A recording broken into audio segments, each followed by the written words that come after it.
Welcome everybody. I was sent this link today. It's a SpaceX International Space Station docking simulation, and it's pretty simple. It's at this address, iss-sim.spacex.com, and it's just kind of interesting. It's not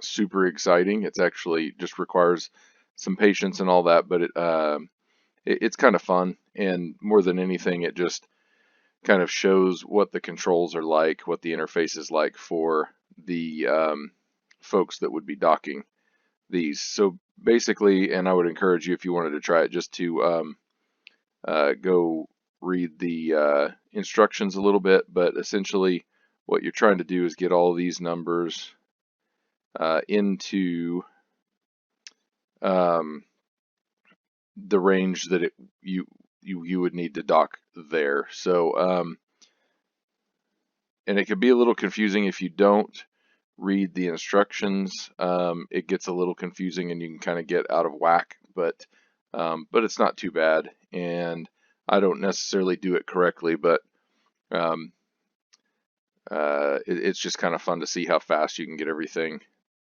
into alignment. So,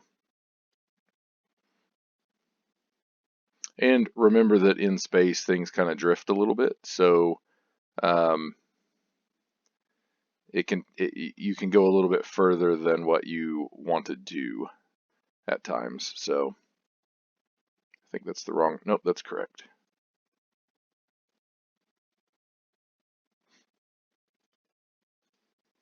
I think it puts you in like the same orientation. Whoops.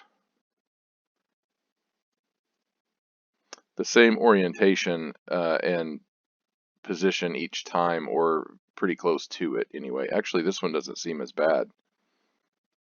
So we're climbing quite a bit, or coming down quite a bit, I guess. And so a lot of times it takes some opposite impulses to kind of slow your rate uh, to that side. And it's moving a lot faster than it did on my other computer.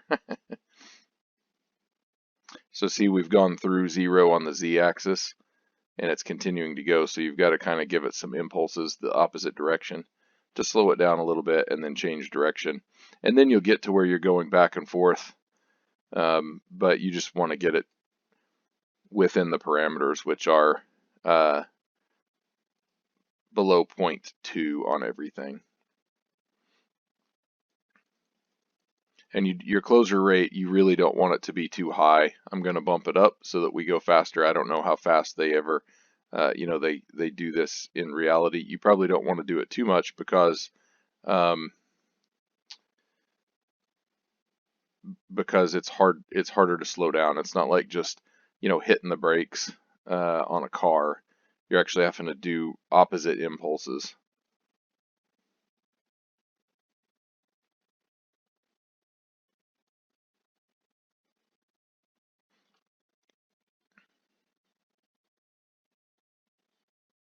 Okay, and I'm going to slow us down here. We're our pitch got a little bit out of whack, so we're going to come up just a little bit.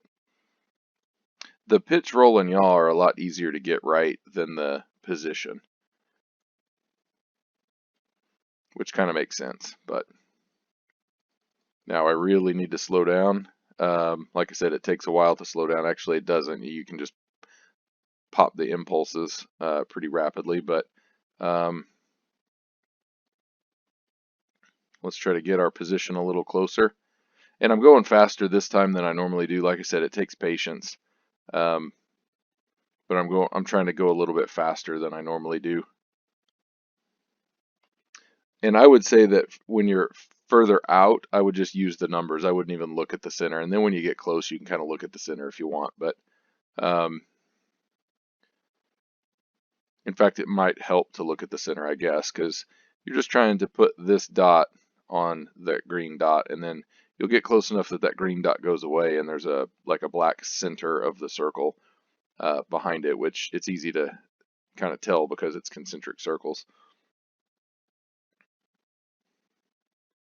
So for me, the position never stays, you never get it exactly centered, or once you do get it centered, it drifts through center pretty easily. So just keep that in mind. But again, you don't have to be that close, or you just have to be within parameters. So uh, really, what I find kind of fascinating about this is it's just it's in space. I do the flight simulator, I do DCS, and it's in atmosphere, which is cool.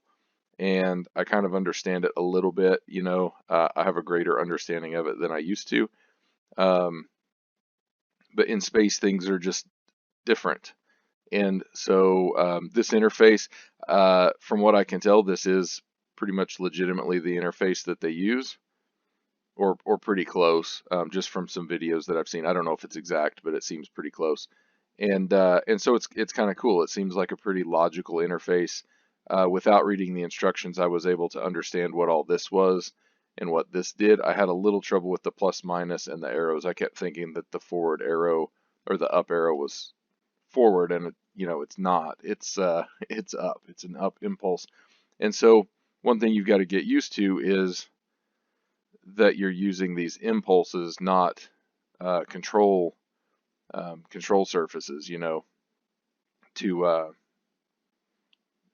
to do your changes, and that you can travel a vastly different direction than what you're pointed. So, that's some of the differences with space versus atmospheric flight.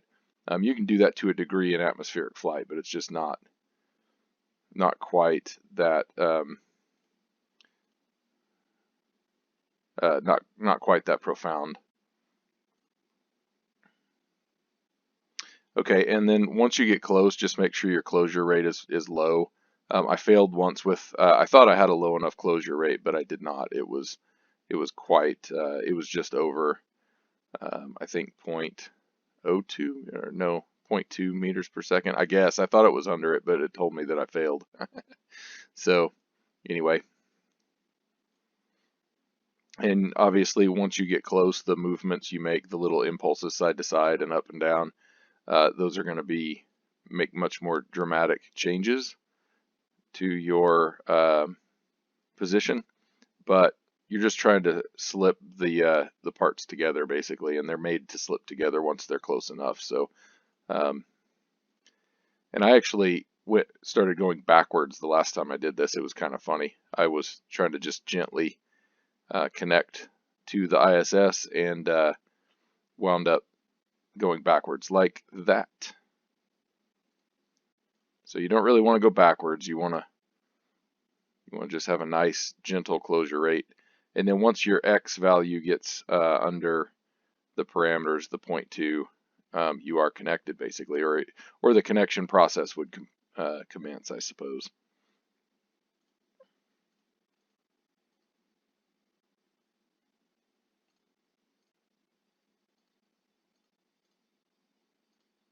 This is where a joystick would be handy.